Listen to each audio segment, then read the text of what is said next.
সেখানে আমি দেখেছি জামাতের আমির, এই কুখ্যাত আমির সেখানে নিজে তাকে কুপাচ্ছে।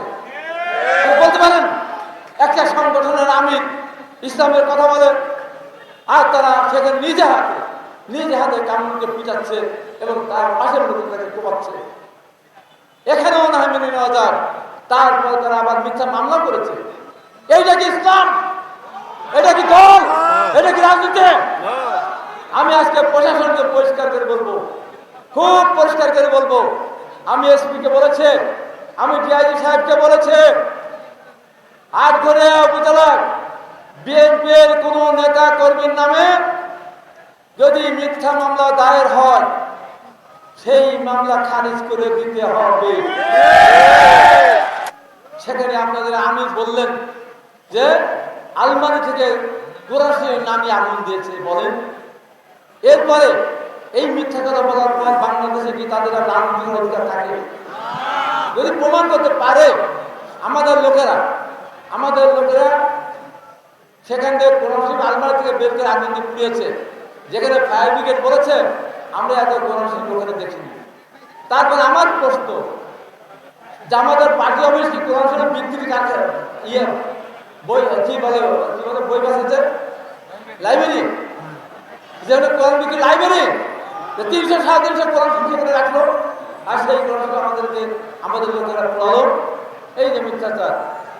বিএনপি নেতা কর্মী তার ভাই বোন যদি তাকে কষ্ট দেয়, তাকে জ্বালাতন করে, সহ্য করতে না পারলে ভাই বোনকে কেটে টুকরো টুকরো করতে পারে, কিন্তু বিএনপির কোনো নেতা কর্মী, কোনো সমর্থক কোরআন শরীফে আগুন দিতে পারে না।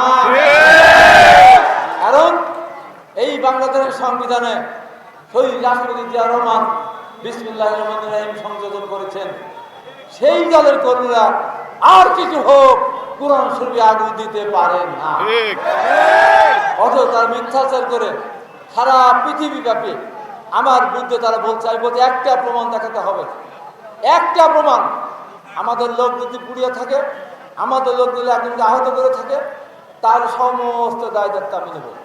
সারা বাংলাদেশে আমি বিভিন্ন মিডিয়া এবং যেখানে যা বলা দরকার আমি প্রশাসনের বিরুদ্ধে কথা বলতে বাধ্য হব।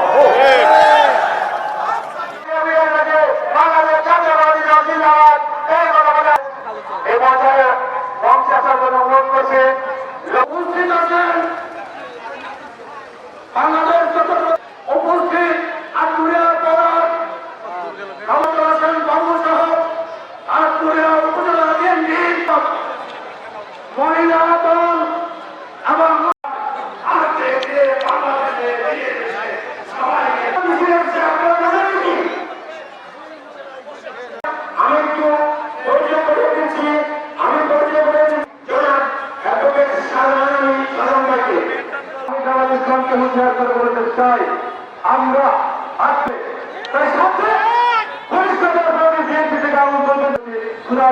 বাংলাদেশ জিন্দাবাদ, শহীদ